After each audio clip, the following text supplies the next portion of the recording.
আজকে দেশকে ধ্বংস করার, দেশের সংস্কৃতিকে ধ্বংস করার আজকে পায়তারা হচ্ছে। প্রয়োজনে দেশ রক্ষায় দেশের মানুষ আমরা সকলে আবার রক্ত দেব। মাটি আমার মা, পাকিস্তান হবে না। লাল সবুজের পতাকায় পিতা তোমায় দেখা যায়। আমার সোনার বাংলায় রাজাকারের ঠাই নাই। লাল সবুজের বাংলায় বাংলাদেশের অপর নাম শেখ মুজিবুর রহমান। বাংলাদেশের অপর নাম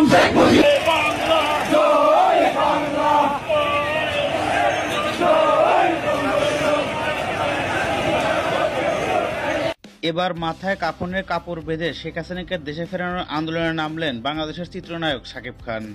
আন্দোলনে যোগ দিয়ে বাংলাদেশের সুপারস্টার বলেন, অনেকদিন ধরে শেখ হাসিনাকে দেশে ফেরানোর জন্য আন্দোলন চলছে, কিন্তু কোনো কিছু হচ্ছে না। তাই এবার মাথায় কাফনের কাপড় বেঁধে মাঠে নেমেছি। যতদিন পর্যন্ত শেখ হাসিনা দেশে ফিরে না আসে, আমাদের এই আন্দোলন কঠোর থেকে কঠোর হতে থাকবে। আমাদের চলচ্চিত্র শিল্পকে বাঁচাতে এবং বাংলাদেশের মানুষকে বাঁচাতে এই আন্দোলন করছি। এতে আমার ব্যক্তিগত কোনো স্বার্থ নেই। অন্তর্বর্তীকালীন সরকার যে অযোগ্য সেটা এর মধ্যে প্রমাণ হয়ে গেছে। ইতিমধ্যেই তারা সাধারণ জনগণের উপরে অত্যাচার শুরু করেছে।